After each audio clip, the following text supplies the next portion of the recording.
जय श्री राम दोस्तों कर्ज की समस्याएं अगर जीवन में लगातार बढ़ रही हैं, हमेशा ही आपको लोगों से पैसा उधार लेना पड़ता है, तो मंगलवार के दिन दो इमरती का उपाय आप ज़रूर कर लेना। दो इमरती का उपाय आपके जीवन में कर्ज से जुड़ी समस्याओं को दूर कर देगा और संकट मोचन हनुमान जी की कृपा से आप अपने जीवन में कभी भी किसी व्यक्ति से उधार नहीं लेंगे। कहने का मतलब है, जो लोग कर्ज के तले दबे जा रहे हैं, जिनके सर पर कर्ज बढ़ता ही जा रहा है, जो लोग दूसरे लोगों से पैसा उधार लेते चले जा रहे हैं और अपना पैसा इतना कम पड़ गया है कि एक एक रुपए खर्च करने से पहले आपको बहुत बार सोचना पड़ता है और जीवन के दुख समस्याएं सब बढ़ते ही चले जा रहे हैं। धन की कमी जीवन में आती ही चली जा रही है। तो ऐसा समझ लीजिए कि कर्ज मुक्ति का इससे बड़ा उपाय आपको नहीं मिलेगा। दोस्तों, दो इमरती से आप संकट मोचन हनुमान जी को प्रसन्न कर सकते हैं और इस उपाय को मंगलवार के दिन करने से कर्ज जैसी बड़ी बड़ी समस्या से आपको हमेशा के लिए छुटकारा मिल जाता है।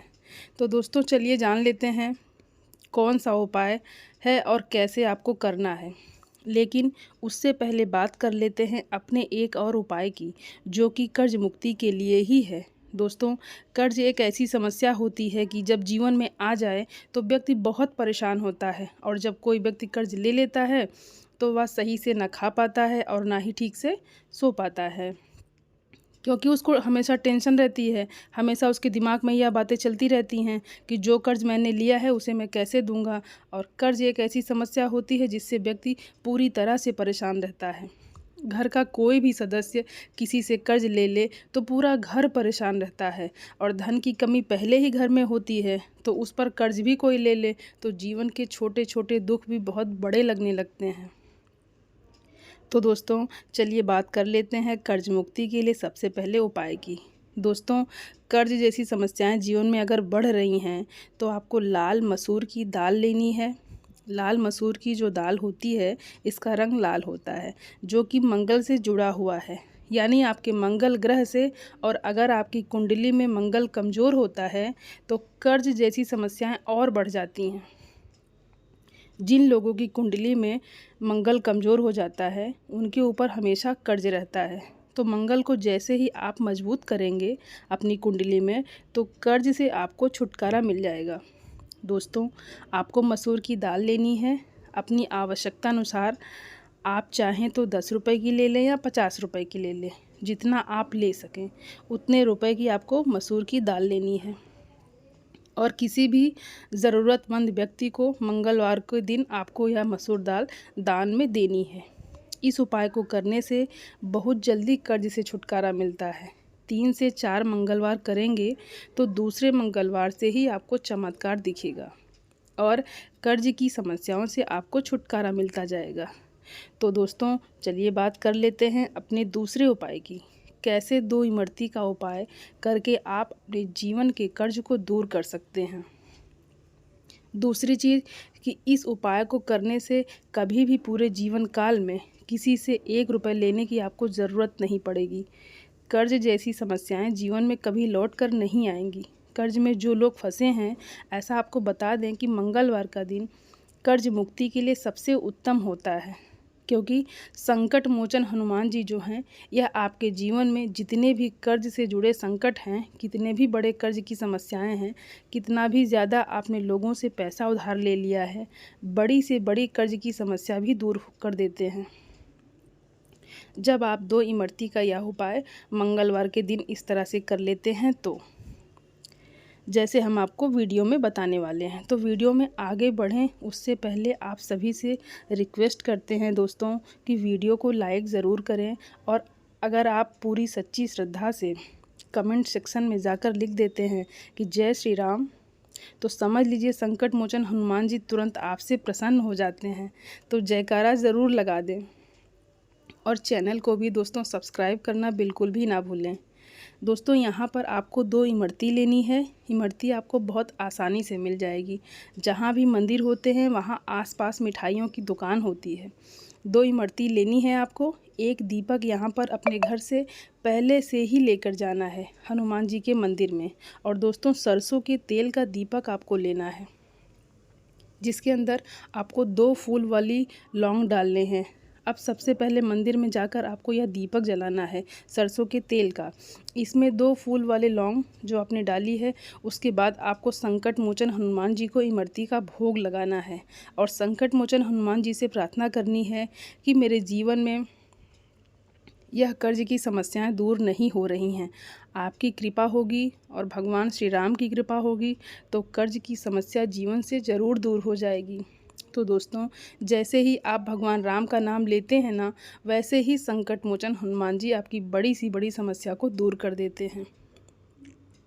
चाहे फिर वह धन नहीं आ रहा हो, कर्ज आप ले रहे हों, पैसा बढ़ नहीं रहा है या फिजूल खर्ची बहुत हो रही है, तो मंगलवार के दिन आप ये उपाय अगर कर लेते हैं दोस्तों, तो ऐसा समझ लीजिए कि कर्ज कभी आपको अपने पूरे जीवन काल में किसी से लेने की ज़रूरत नहीं पड़ेगी। इमरती का भोग संकट मोचन हनुमान जी को बहुत प्रिय होता है और ऊपर से इमरती का जो रंग होता है हल्का सा लाल होता है, आपने देखा होगा। इसलिए इमरती का भोग बहुत ही उत्तम होता है संकट मोचन हनुमान जी की पूजा में उनके लिए। साथ ही साथ आपने जो लौंग का दीपक जलाया है, ये आपके जीवन के सारे संकटों को बहुत तेज़ी से दूर कर देता है। मंदिर में बैठकर आपको वहीं पर थोड़ी देर भगवान राम का नाम लेना है। जय सीताराम अगर आप 108 बार बोल देते हैं तो बहुत ही उत्तम है, वरना कोशिश करें कि 21 बार तो आप जय सीताराम ज़रूर बोलें। दोस्तों जैसे ही आप जय सीताराम बोलते हैं तो संकट मोचन हनुमान जी तुरंत आते हैं आपके जीवन में, यह देखने के लिए कि इस व्यक्ति के जीवन में दुख क्या है, कष्ट क्या है। तो अगर जीवन के कष्ट को दूर करना है, कर्ज जैसी बड़ी बड़ी समस्याओं को दूर करना है, तो पूरी सच्ची श्रद्धा से एक बार विश्वास करके आप यह उपाय ज़रूर करना। दोस्तों आप खुद इसका चमत्कार अपने जीवन में देखेंगे। तो दोस्तों अब बात कर लेते हैं अपने तीसरे उपाय की। तीसरा उपाय जो अब आपको बताने जा रहे हैं, यह शत्रुओं से छुटकारा पाने का उपाय है। अगर आपके शत्रु लगातार आपको परेशान कर रहे हैं, आप अपने सामने वाले शत्रु से परेशान हैं या अपने गुप्त शत्रुओं से परेशान हैं, कैसे भी शत्रु आपके जीवन में आपको परेशान कर रहे हैं, तो दोस्तों मंगलवार के दिन आपको यह तीसरा वाला उपाय ज़रूर करना है। बड़े से बड़ा शत्रु भी आपके सामने घुटने टेक देगा और आपका कुछ भी बिगाड़ नहीं पाएगा।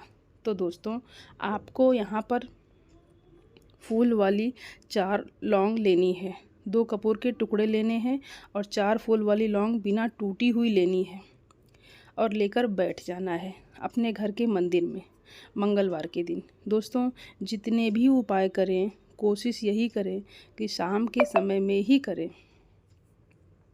शाम के समय बैठ जाएंगे और 4 लौंग और 2 कपूर अपने मंदिर में रख लेंगे और एक बार फिर आप हनुमान चालीसा का पाठ करेंगे। अगर आप हनुमान चालीसा का पाठ नहीं कर पा रहे हैं तो भगवान राम का नाम आपको यहाँ पर ज़रूर लेना है 108 बार।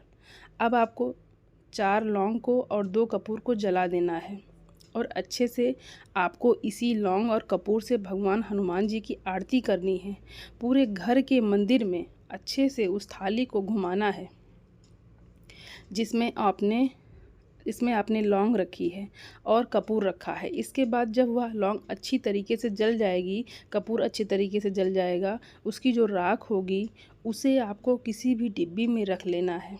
छोटी सी डिब्बी ले लें या कोई बर्तन ले लें, उसके अंदर आपको भर कर रख लेना है। अब आपको इसकी जो राख है उसके अंदर थोड़ा सा जल मिलाकर आपको उसका तिलक लगाना है, कम से कम 11 दिन। दोस्तों अपने मस्तक पर इसका टीका आपको लगाना है। जो राख है लौंग और कपूर की, जब आप इस लौंग और कपूर की राख लगाते हैं, तिलक लगाते हैं, क्योंकि इसमें संकट मोचन हनुमान जी का आशीर्वाद है। तो देखिए दोस्तों, शत्रु चाहे कितनी भी कोशिश कर ले कि आप अपने जीवन में आगे ना बढ़ें, पैसा ना कमाएं, आपको सफलता ना मिले, सक्सेस ना मिले, आप जीवन में पीछे रहें, आपका व्यापार ना चले, नौकरी ना चले, वह लाख कोशिश कर ले लेकिन आपका कुछ बिगाड़ नहीं पाता है, क्योंकि यहाँ पर स्वयं संकट मोचन हनुमान जी का आशीर्वाद आपके साथ है। आपका कोई भी बाल बांका नहीं कर पाता है, मतलब आपका कुछ भी बिगाड़ नहीं सकता जब आप इस तीसरे वाले उपाय को मंगलवार के दिन करते हैं तो। दोस्तों, संकट मोचन हनुमान जी की कृपा कुछ ऐसी होती है, जिस पर यह कृपा कर दें तो उसके जीवन के बड़े से बड़े दुख और बड़े से बड़े संकट भी खत्म हो जाते हैं। तो दोस्तों देखिए, संकट मोचन हनुमान जी ने भगवान राम के जितने भी कष्ट थे उन्हें दूर कर दिया था। आप सभी जानते हैं कि आपके जीवन की कष्ट को भी वही दूर करेंगे। बस पूरा विश्वास आपको रखना है और इन उपायों को करना है। दोस्तों, कुछ भी आपको अगर समझ में नहीं आता है तो और कुछ पूछना हो तो आप कमेंट सेक्शन में पूछ सकते हैं। दोस्तों, हमारे वीडियो को लाइक करें और पूरी सच्ची श्रद्धा से, अगर संकट मोचन हनुमान जी के सच्चे भक्त हैं तो जय श्री राम कमेंट बॉक्स में ज़रूर लिख दें और चैनल को सब्सक्राइब करना बिल्कुल भी ना भूलें। दोस्तों, आप सभी को जय श्री राम। धन्यवाद दोस्तों।